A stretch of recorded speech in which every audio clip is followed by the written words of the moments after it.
Well, yeah, the guns didn't come out till late Later on, 70s, yeah. you know what I'm saying, early 80s, and then the drug trade just messed everything up. Yeah, make video, you know, this is for sure, Yeah, make video, open your soul, represent your ghetto, baby. Yeah, make video, you know, this is for sure, Yeah, make video, open your soul, represent your ghetto, baby. For the dime moves and the lokes. You know what I'm saying? Because that's when they could buy them assault weapons and all that.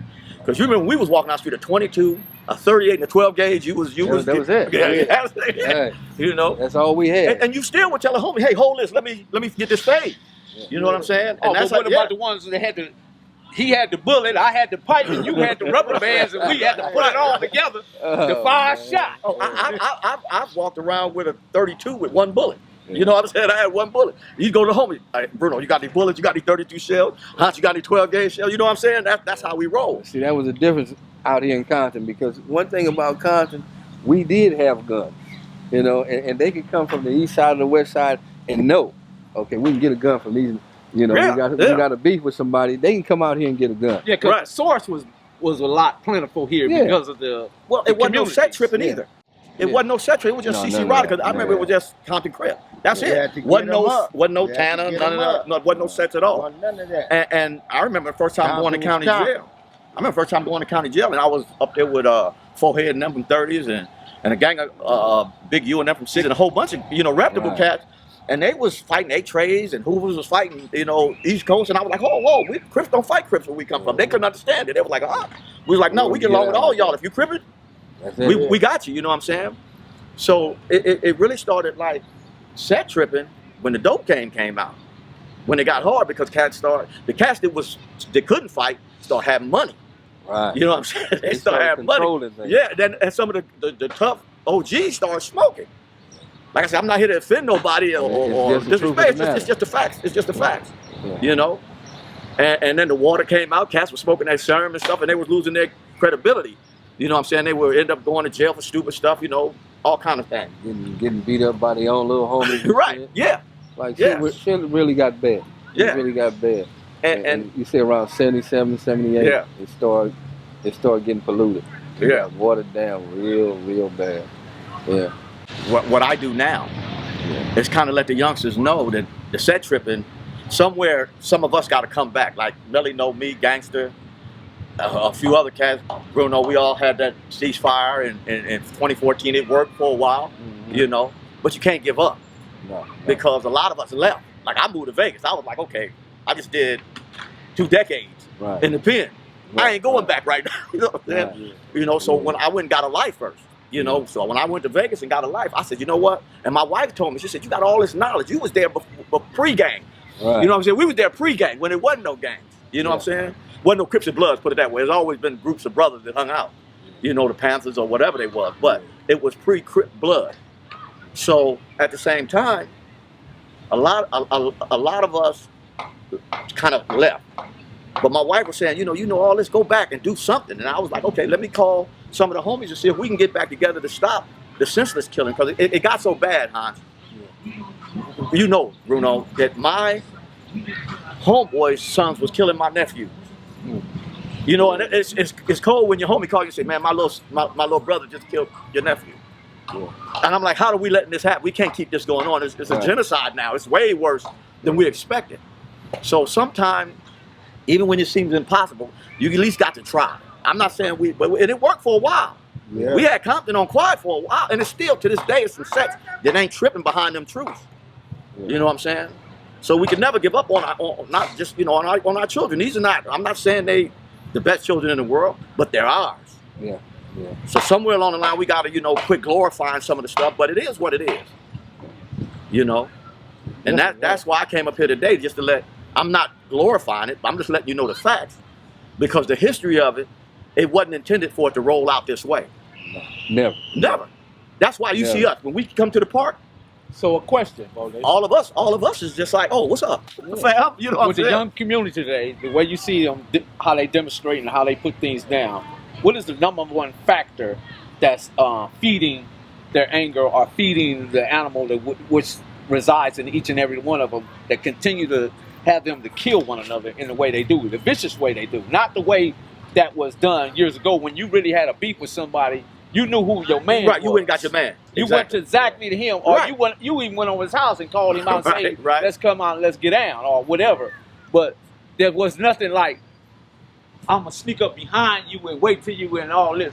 There was never none of that. Well, so what is feeding that right now? I think a lot of it comes from miseducation and indoctrination, I'll say we basically glorified prison, gangbanging, but it evolved to where, like I said, when the dope game and money came out, it's an anybody killer situation.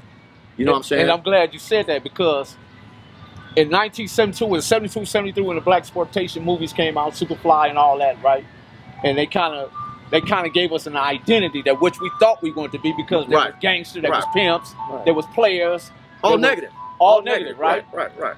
Come turn now, 2018, on June the 15th, a new Superfly. So and we shouldn't go see it. That's my point. We feed into it because a lot of, and I'm just gonna be honest here. We live in a system that's ran by white supremacy dominance, which is racism. I mean, that's simple as that. And we're basically what you would call anti-racism. So this is what racism produced: confusion amongst people of color, and that's just exactly what it is, because it's confusing. Because when you think about it, black people are great at sports. They're great at most everything, academically and everything. Tell me one thing that white supremacy is good at besides controlling the media. No, they're masters. Well, first of all, their religion is racism. Narrative.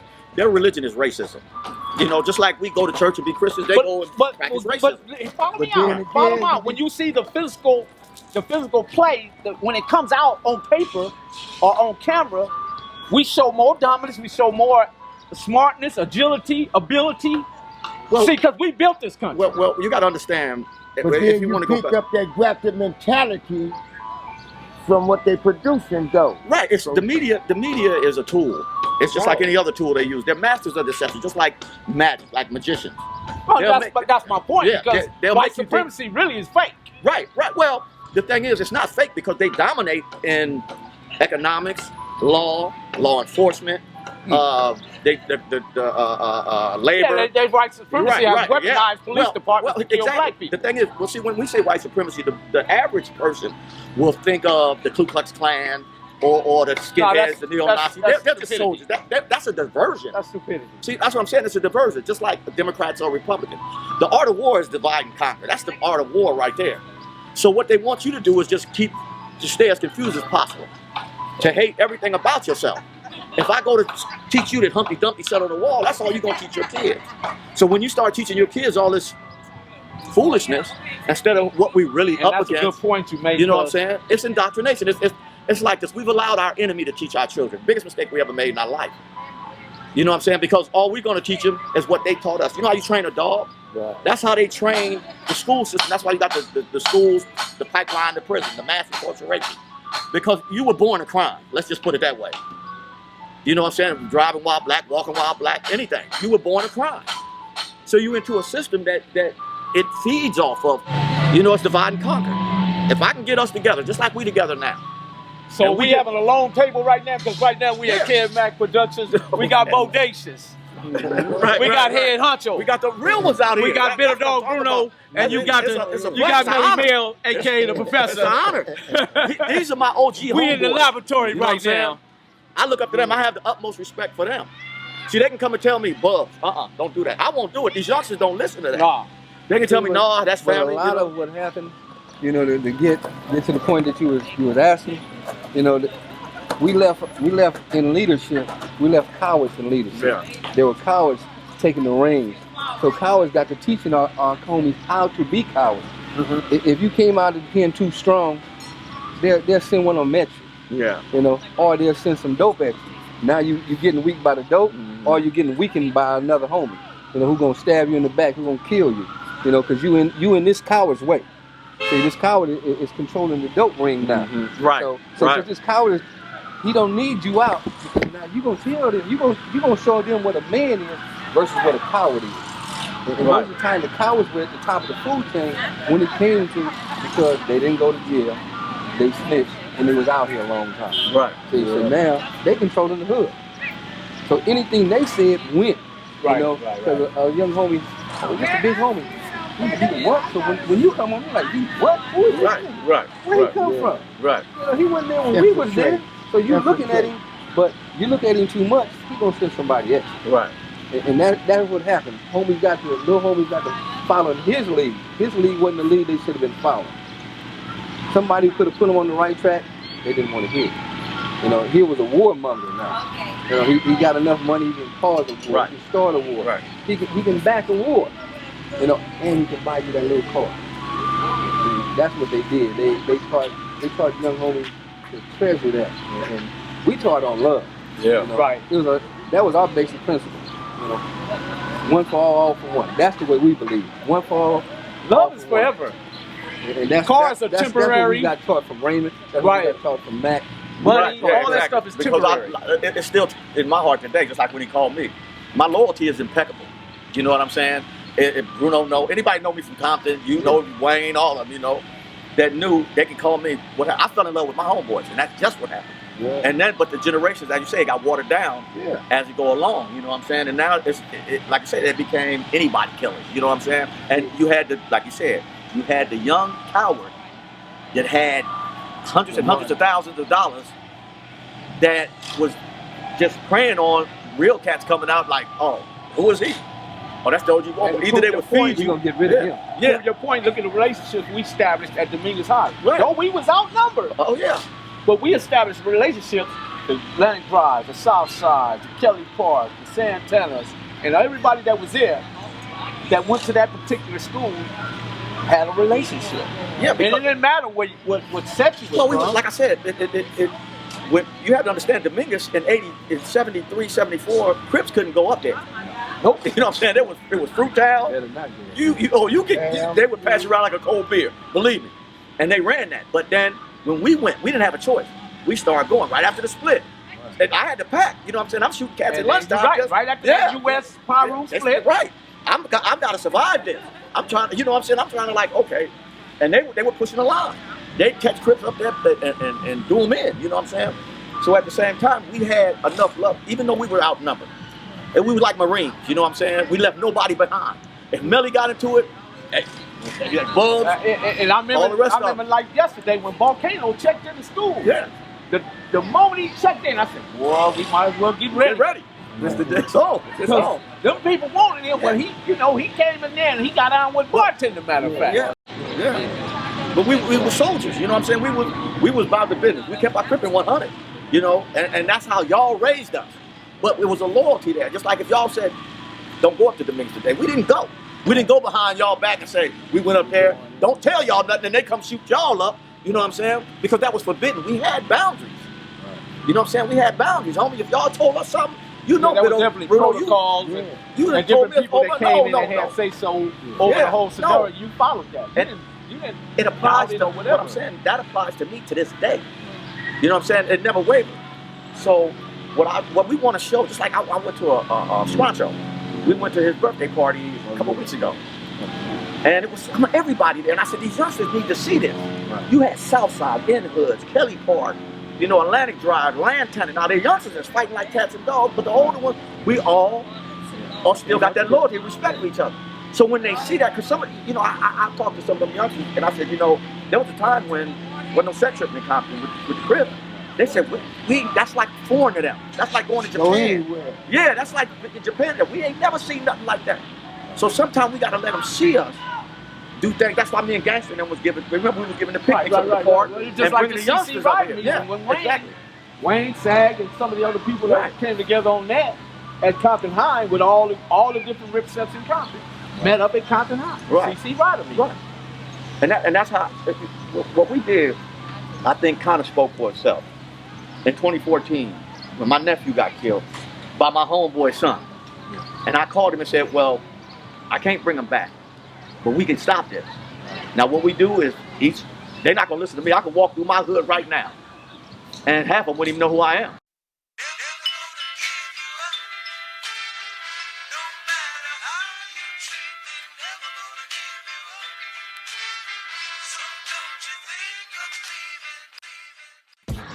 You know what I'm saying? There's something still around there. Oh, that's the OG Bodacious, you know what I'm saying? Because I started Compton in 76. Right. I'm one of the founders. You know what I'm saying? I made the sign and everything. Right. A bunch of lies about who did. Right. I don't even care about that. You ran with Chubb? Chubb ran with me. Well, yeah, we ran together. Chubb is my little homeboy, like, you know what I'm saying? He's a little younger than I am. But we ran together, me and Chubb. And I can say we were some of the founders. Me, Scrunch. At first we was giving picnics. And it was the neighborhood, everybody was coming around. We still going to Long Beach, Coolidge Park. So when we started kind of the Tanner whatnot, this is 76. You know what I'm saying? Earl Walker, Robert Franklin, all them hung with us. All the Tanner hung with us. Turtle, Kenneth Wayne, and all them. They were old Penn Airs, you know, low riding. Donald McCain is a gang of them. Right. So what happened is we started putting Crip on in the neighborhood. So the homies' moms, like, well, that's my mom is the neighborhood there. You can't put Crip on this to that, you know? That's my mama. So I said, I tell you what, we gonna just separate it, you know what I'm saying? So we started putting NAC instead of neighborhood, you know what I'm saying? So that's when neighborhood, Compton Crip was born. And then I had a homeboy that we used to throw it up like this, but Brims was doing this in LA. So I had a homeboy move to the Imperial Courts. Pee-wee, and he was throwing it up, not knowing that they was in Imperial Courts, thought that he was a Brim. And they killed him. So we had to change it to 2 fingers and a thumb. Because that's how, when we was in LA, you know what I'm saying, they was like, this is how we got to throw it up. So I took it to my hood and said, out of 48 Hummer coming out the Crip, I said, we got to throw it up like this, or we going to get killed. You know what I'm saying, in LA. So that's how that was born, you know what I'm saying?